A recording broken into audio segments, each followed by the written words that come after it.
We're going to defend our democracy in the city of Chicago.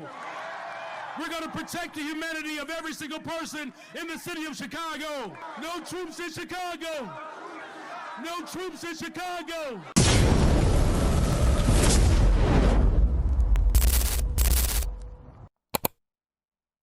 Yo, welcome back to another episode of TATV.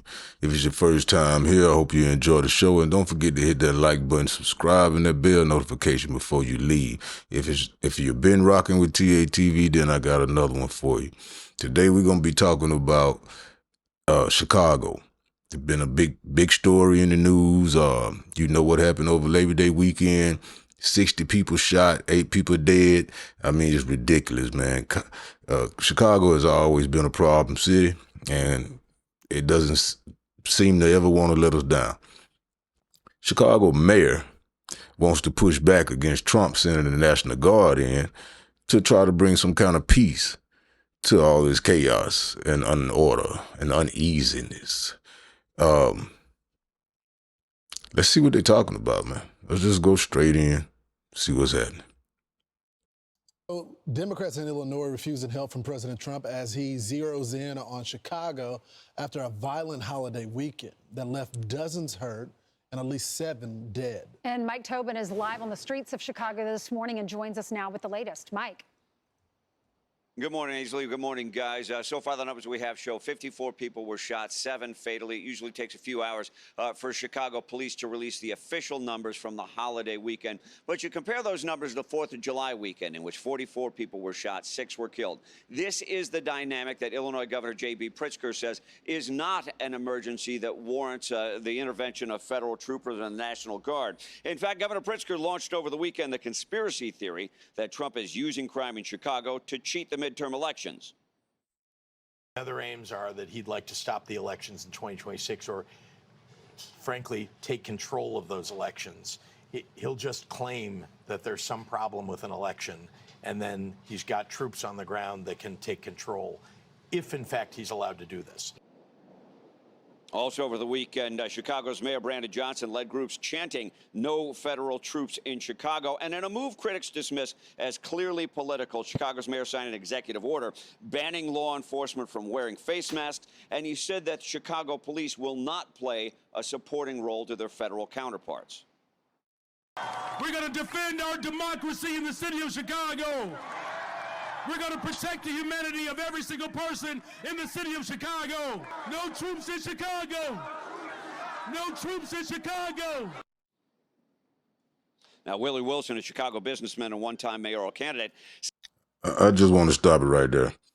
No troops in Chicago, but in a month's time, you'll have 60 people dead, shot or injured at any time. It's been like that. I'm from Mississippi, and we used to keep a lot of people from Chicago running there whenever they had shot somebody, committed some kind of crime they were running from. They would run home to grandma and grandpa, and that was all the time, continuously.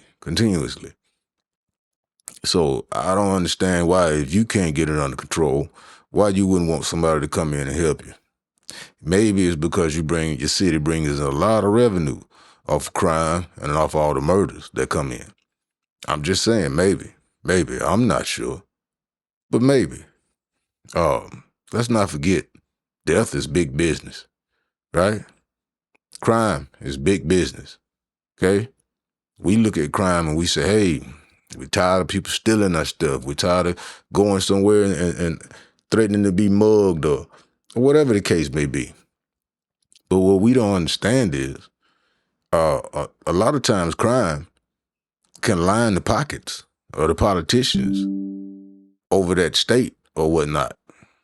So with that being said, just to play devil's advocate, why hasn't Chicago already changed in all of this time?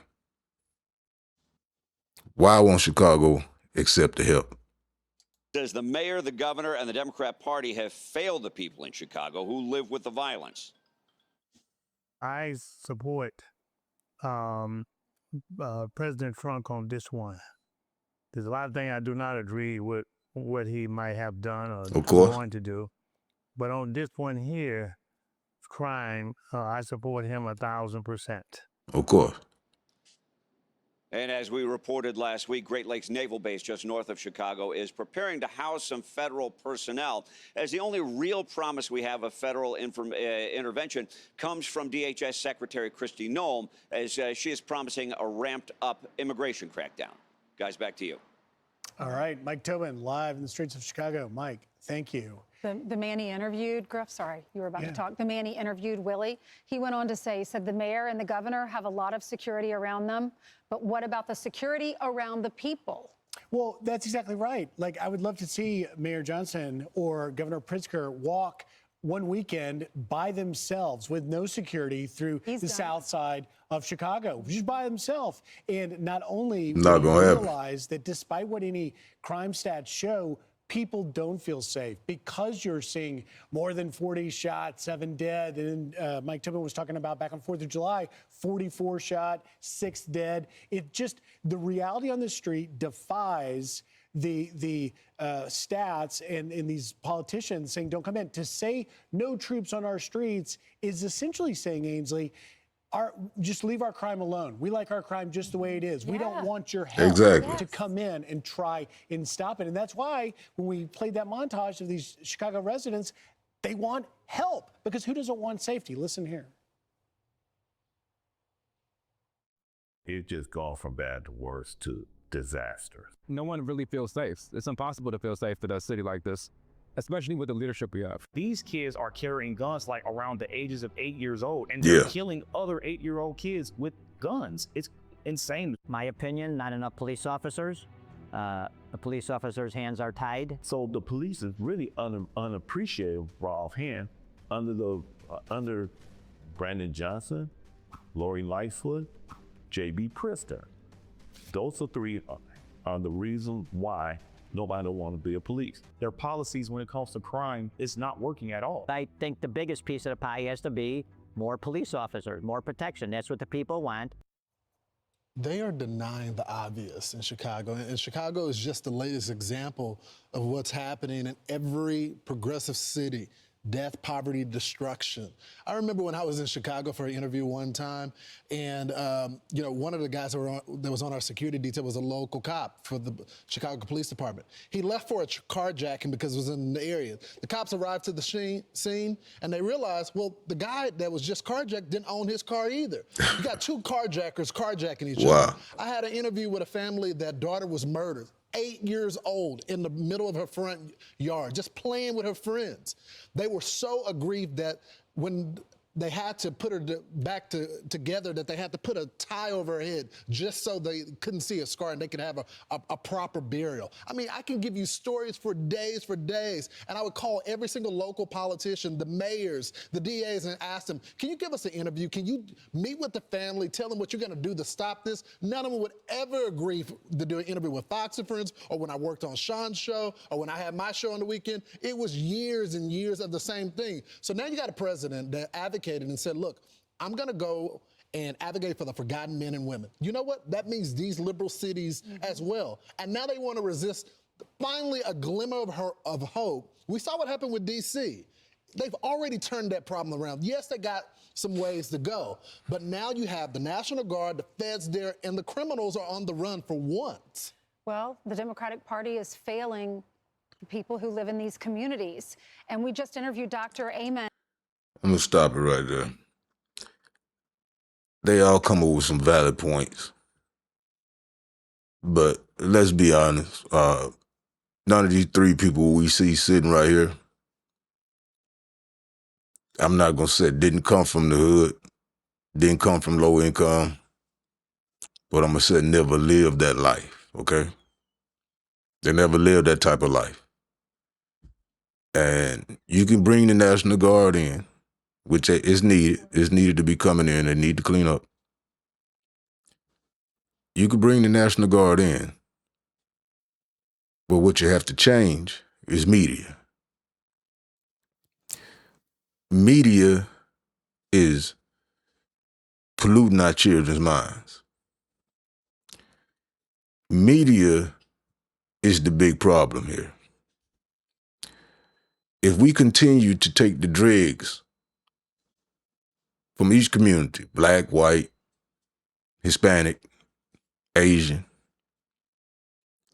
and we put them on TV, we put them on the internet, we give them a lot of money. And let's be honest, in these low-income neighborhoods across America, that's the problem, money. And we give these people a lot of money and we parade them on TV and we tell the kids, this is the new hot artist. We give them trash TV shows to watch all the time and we say, hey, this is the new stuff right here. And we expect them to do something different. It's money that they want. They're tired of living in the poverty already. So if you turn on Tubi and you show them some guys on Tubi robbing a drug dealer and coming up the next day and it completely changes their life. They glorify that. When you show them that documentary or something, some of the stupid movie where a guy, what was it? The shows like with the ghost in it, and it may have been 50 Cent show. I'm not sure. I don't watch these shows. But with the drug dealers, they're kind of like starting from the bottom, and then next thing you know, they're millionaires and they're running the city. I don't know who I'm talking to out there, but just imagine being a 14, 15-year-old little boy coming from the projects and you see that. You're in the house, you watch that, then you go outside, and they're the real ones outside. It influences you. It makes you think that this is the way.